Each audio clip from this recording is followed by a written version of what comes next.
بسم اللہ الرحمن الرحیم۔ السلام علیکم ورحمۃ اللہ وبرکاتہ۔ میں اسماعیل ندوی، علم و فکر میڈیا میں آپ سب کا استقبال۔ ناظرین کرام، گجرات میں اسلام کی آمد اس عنوان سے پہلے ایک قسط نشر ہو چکی ہے، اور آج ہم اسی ٹاپک کے اوپر دوسری قسط لے کر کے آپ کی خدمت میں پیش کرنے جا رہے ہیں۔ ناظرین کرام، ہم نے پہلی قسط کے اندر اسلام کی آمد کے تعلق سے ہم نے جو کچھ بتلایا تھا کہ سب سے پہلے نبی کریم صلی اللہ علیہ وسلم کی رحلت کے 4 سال بعد گجرات کے اندر عرب اور مسلمانوں کی جو آمد ہوئی وہ سب سے پہلے تھانے کے اندر ہوئی، یہاں ہوئی، اور پھر تھانے کے بعد جو ہوئی حکم بن ابو العاصی کی زیر قیادت، وہ جو دوسرا حملہ ہوا یہاں بھروچ کے اندر ہوا۔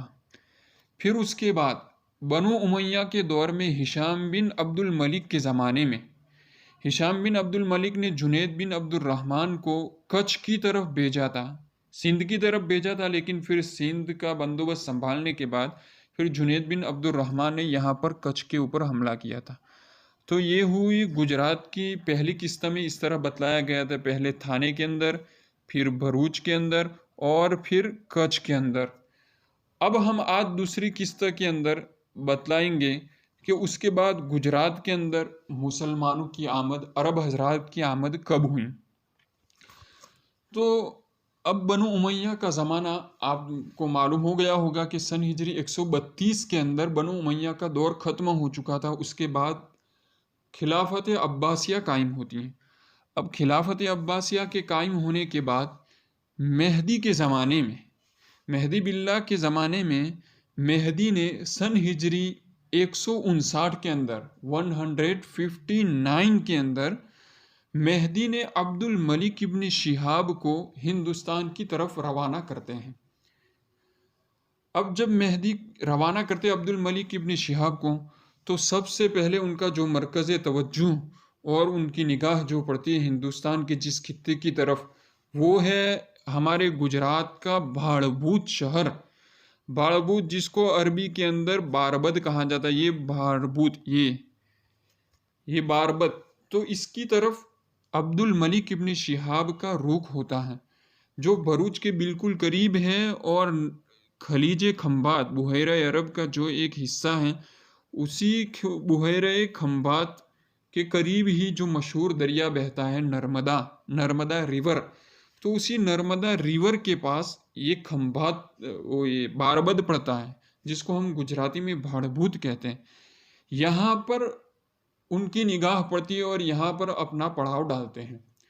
جب 159 کے اندر عبد الملک ابن شہاب جب یہاں پڑاؤ ڈالتے ہیں، تو اس زمانے کے اندر دریا طوفان پڑتا، پانی اوپر آ رہا تھا، اس لیے انہوں نے کچھ ایام انتظار کرنا مناسب سمجھا۔ جب اسی کے اندر انتظار کر رہے تھے تو اسی کے اندر پانی کے اندر، فضا کے اندر تعفن پیدا ہو گیا اور بو پیدا ہو گئی، اس کی وجہ سے ایک وبا پھیل گئی۔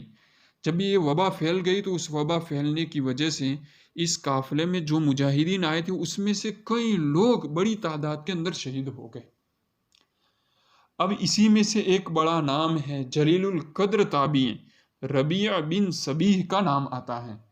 ربیع بن صبیح وہ شخصیت ہے کہ صاحب کشف الظنون نے لکھا ہے، ہوا اول من صنف کتابا فی الحدیث، حدیث کے اندر سب سے پہلی جو کتاب لکھی انہوں نے ہی لکھی ہے، ربیع بن صبیح نے۔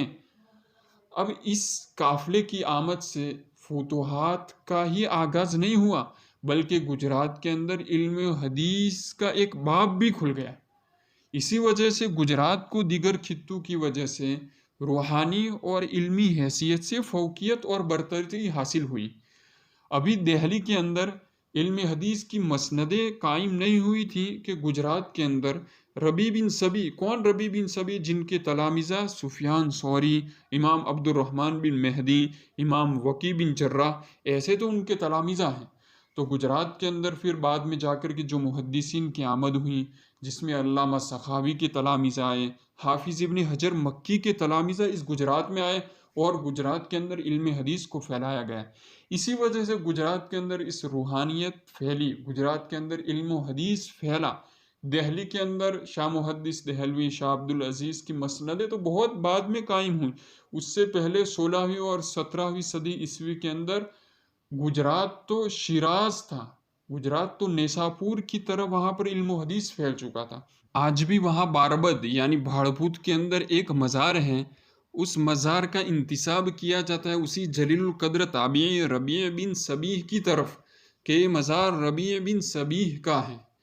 اور بھی ربیع بن صبیح کے جو رفقائے کار ہے اور جو مقدس ہستیاں ہیں وہ یہاں پر ضرور مدفون ہوگی، گرچہ ہمیں اس کنز مخفی کا علم نہیں ہے، لیکن ضرور ان کی قدم رنجائی یہاں پر ہوئی ہوگی۔ تو خیر، یہ ہماری گجرات کے اندر اسلام کی آمد کی دوسری قسط ہے، آگے بھی انشاءاللہ ہم نشر کرتے رہیں گے۔ امید ہے آپ کو کچھ جاننے کو ملا ہوگا۔ اس طرح کی ویڈیوز دیکھنے کے لیے ہماری چینل کو ضرور آپ سبسکرائب کر لیجئے۔ فقط والسلام۔